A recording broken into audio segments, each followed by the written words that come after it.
Bolsonaro condenado. O que isso significa?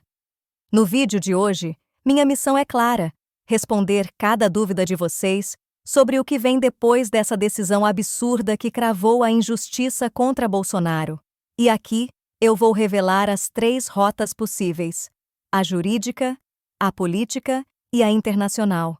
Qual delas pode realmente salvar? Será que alguma tem chance concreta?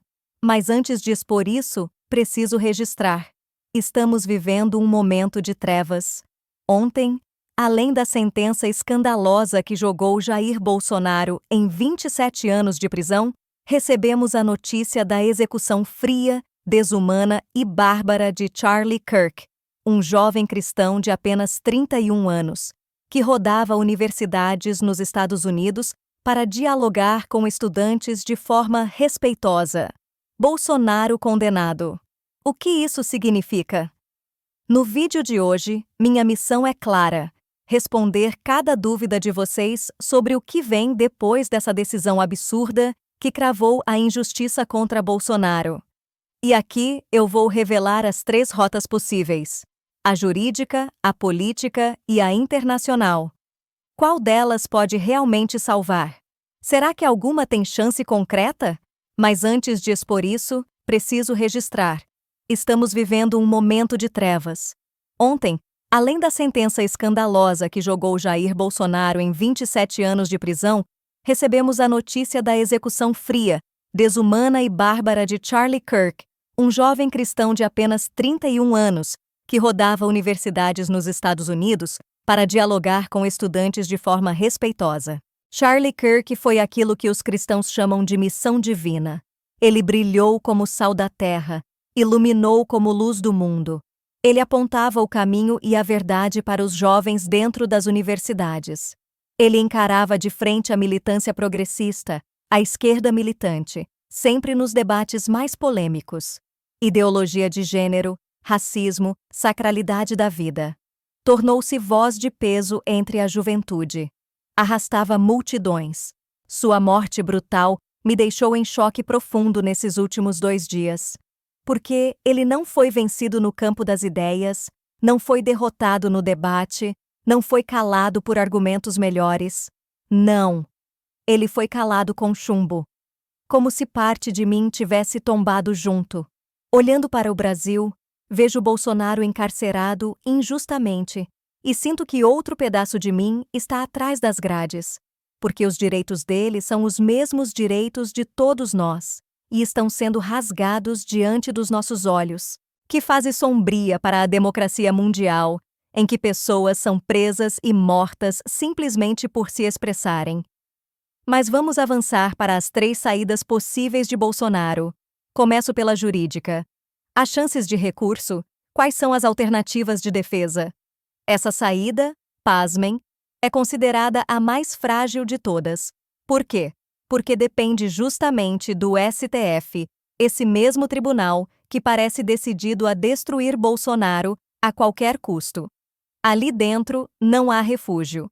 A única possibilidade seria escapar da turma de 5 ministros que o condenou e levar ao plenário com 11. Isso poderia ocorrer através dos chamados embargos infringentes. A ideia é permitir que um colegiado maior reexamine parte da decisão.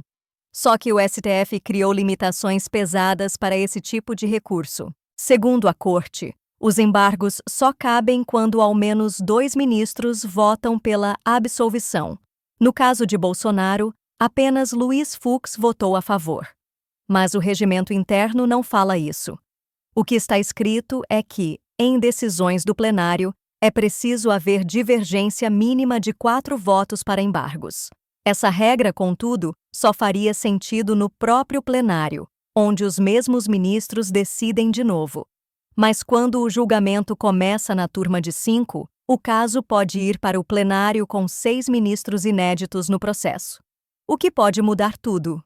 Além disso, há o princípio do duplo grau de jurisdição, garantido pela Convenção Americana de Direitos Humanos. Todo réu tem direito à revisão por instância superior. Negar isso a Bolsonaro seria rasgar tratados internacionais. Por isso, há sim chance de aceitação desses embargos, mesmo contra decisões recentes. Porque rejeitar significaria aumentar ainda mais o clima de perseguição política e autoritarismo, algo que poderia até explodir na Corte Interamericana. Agora, vamos à segunda rota: a política. Aqui entram a anistia e o indulto individual, conhecido como graça. A anistia nunca esteve tão próxima, com o Centrão embarcando nessa proposta, não por convicção, mas por interesses de bolso, já que o STF passou a mexer justamente no que mais incomoda: emendas parlamentares e investigações contra líderes e parentes. Alexandre de Moraes já sinalizou que a anistia seria considerada inconstitucional, deixando claro que o Supremo derrubaria qualquer tentativa do Congresso. Então, o que resta? Guerra institucional. Se o Congresso quiser impor a anistia, terá de enfrentar o STF de peito aberto, abrir impeachment de ministros ou reduzir poderes da Corte. A caixa de ferramentas do Parlamento é enorme. Mas será que terão coragem de peitar o Supremo? Essa é a grande questão.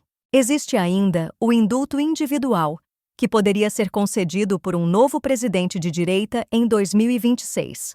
Essa graça teria peso ainda maior, porque representaria a vontade de um poder recém-eleito, com respaldo popular e possivelmente com um Congresso alinhado. Derrubar isso seria muito mais difícil até para o STF.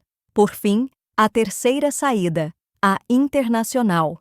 Bolsonaro pode sim recorrer a organismos externos, como o Alto Comissariado da ONU e a Corte Interamericana de Direitos Humanos.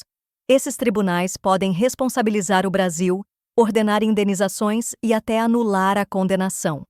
É verdade que podem levar 10 anos ou mais, como já ocorreu em outros países.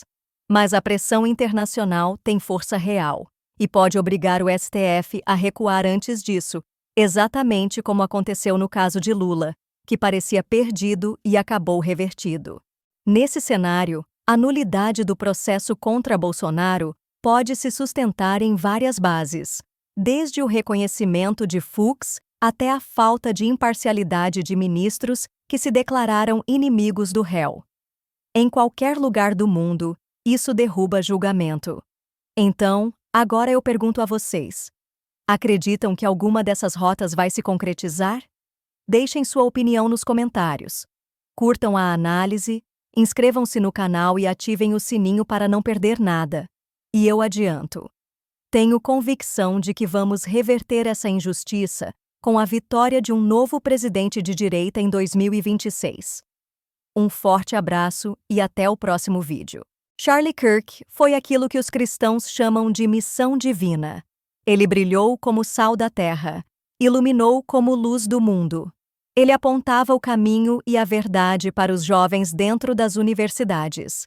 Ele encarava de frente a militância progressista, a esquerda militante, sempre nos debates mais polêmicos. Ideologia de gênero, racismo, sacralidade da vida. Tornou-se voz de peso entre a juventude. Arrastava multidões. Sua morte brutal me deixou em choque profundo nesses últimos 2 dias. Porque ele não foi vencido no campo das ideias, não foi derrotado no debate, não foi calado por argumentos melhores. Não. Ele foi calado com chumbo. Como se parte de mim tivesse tombado junto. Olhando para o Brasil, vejo Bolsonaro encarcerado injustamente e sinto que outro pedaço de mim está atrás das grades. Porque os direitos dele são os mesmos direitos de todos nós e estão sendo rasgados diante dos nossos olhos. Que fase sombria para a democracia mundial, em que pessoas são presas e mortas simplesmente por se expressarem. Mas vamos avançar para as 3 saídas possíveis de Bolsonaro. Começo pela jurídica. Há chances de recurso? Quais são as alternativas de defesa? Essa saída, pasmem, é considerada a mais frágil de todas. Por quê? Porque depende justamente do STF, esse mesmo tribunal que parece decidido a destruir Bolsonaro a qualquer custo. Ali dentro não há refúgio. A única possibilidade seria escapar da turma de 5 ministros que o condenou e levar ao plenário com 11. Isso poderia ocorrer através dos chamados embargos infringentes. A ideia é permitir que um colegiado maior reexamine parte da decisão. Só que o STF criou limitações pesadas para esse tipo de recurso. Segundo a Corte, os embargos só cabem quando ao menos 2 ministros votam pela absolvição. No caso de Bolsonaro, apenas Luiz Fux votou a favor. Mas o regimento interno não fala isso.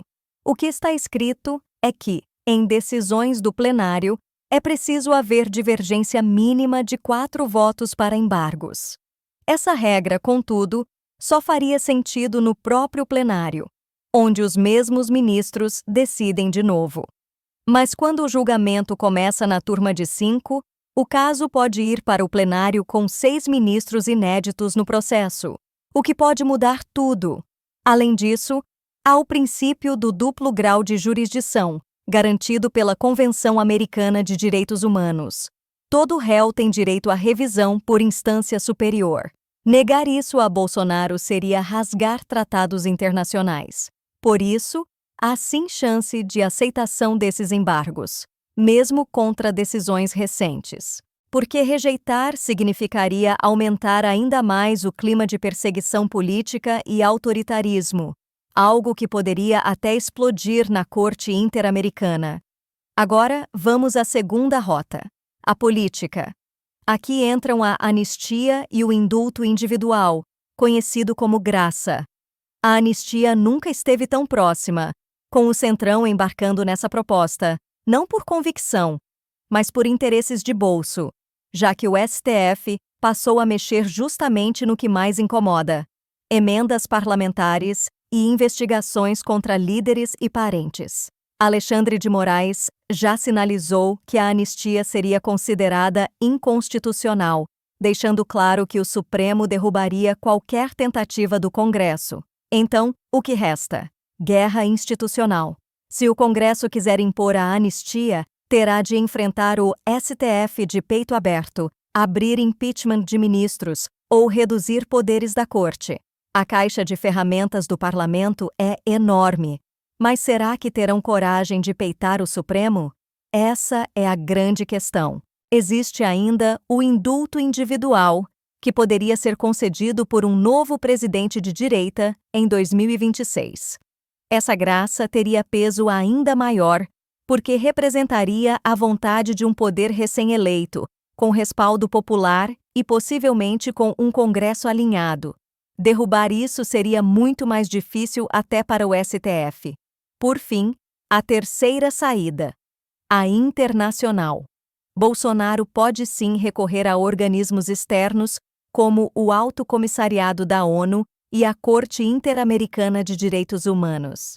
Esses tribunais podem responsabilizar o Brasil, ordenar indenizações e até anular a condenação.